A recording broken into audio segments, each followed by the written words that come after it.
నమస్తే, నా పేరు సునీత. నా తరగతికి రండి. పిల్లలు, ఈరోజు మనం ఒక కొత్త ఆట ఆడతాం. నేనొక విషయం చెప్తాను, వినండి. సునీత. నేనేం చేశాను? అందరూ నా చప్పట్లు విన్నారా? అవును. సన్నీ, ఇంకొకసారి విను. సరే. సునీత. నేను ఎన్నిసార్లు చప్పట్లు కొట్టాను? 3 సార్లు. ఎన్ని ధ్వనులు విన్నారు?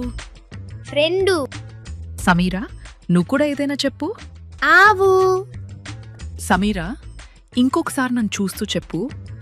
స మీ రా అంటే ఏ ఏ ధ్వనులతో భాష నిర్మితమైందో ఆ ధ్వనులను మౌఖికంగా అర్థం చేసుకునే సామర్థ్యం.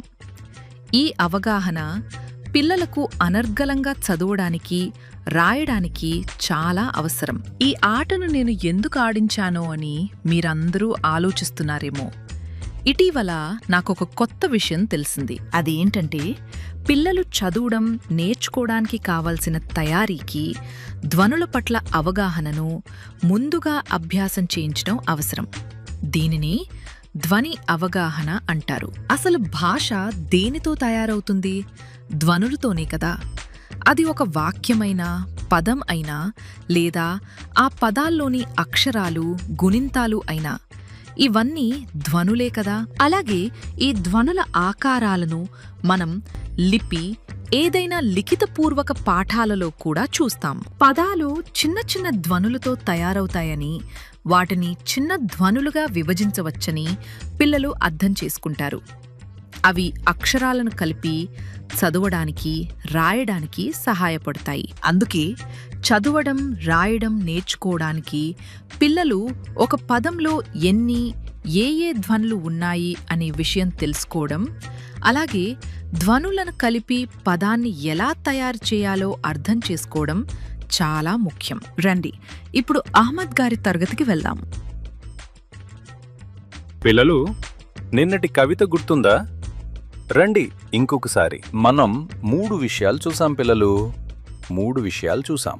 ఆవు పాలు తెలుపు, చేతిరాత నలుపు, పొలంలోన కలుపు, రోడ్డుదారి మలుపు, దొడ్డిదారి తలుపు, చింత చిగురు పులుపు, రచ్చబండ గెలుపు. ఇందులో ఒకేలా వినిపించే ధ్వని ఏది? ఎవరు చెప్తారు? తెలుపు, నలుపు, కలుపు, మలుపు, తలుపు, పులుపు, గెలుపు. శభాష్. సరే, ఇప్పుడు జాగ్రత్తగా విని చెప్పండి. వీటిలో ఒకేలా శబ్దం లేనిది ఏది? తెలుపు, నలుపు, పొలం. పొలం. ఇప్పుడు మలుపు, తలుపు, సింహం.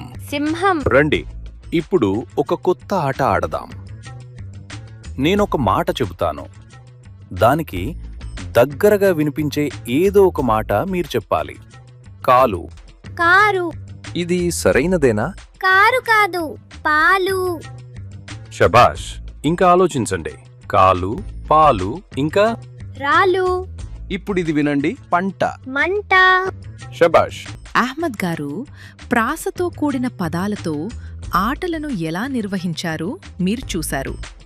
అందులో ఆయన అర్థవంతమైన పదాలు, అర్థం లేని పదాలపై కూడా దృష్టి పెట్టారు. ఎందుకంటే ఇక్కడ ధ్వని అవగాహన యొక్క ఉద్దేశ్యం అర్థంపై కాదు, ధ్వనులు ఎలా వినిపిస్తున్నాయో వాటిపై అవగాహన పెరగడం. ఇంకొక కార్యకలాపాన్ని చూద్దాం. పిల్లలు, నేను కొన్ని మాటలు చెప్తాను, వినండి. మేం చెప్పాను. వ ల వల, క లం కలం. ఒక కృత్యంలో మనం ఒక పదంలోని వేర్వేరు ధ్వనులను ఒక్కొక్కటిగా విడగొట్టాం. దీనినే సెగ్మెంటింగ్ అంటారు. అలాగే ఇప్పుడే అహ్మద్ గారు చేయించినది వేర్వేరు ధ్వనులను కలపటం, అంటే బ్లెండింగ్. పిల్లలు, ఇవేమేమిటి? ఏనుగు, కప్ప. వీటిలో మొదటి ధ్వని క ఏ పదంలో వినిపిస్తోంది? కప్పలోనా, ఏనుగులోనా? కప్ప. శభాష్. ఇప్పుడు ఇంకొక పదం చెప్తాను. కలం. ఇందులో క శబ్దం విన్నారా? అవును. కల, అవును. వల, కాదు. శభాష్. అయితే ఇప్పటి వరకు మనం ఏమేం నేర్చుకున్నాం ఒకసారి చూద్దామా?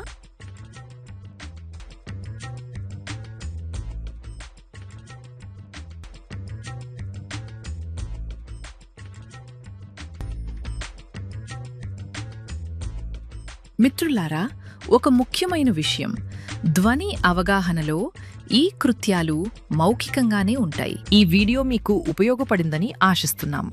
ధన్యవాదాలు.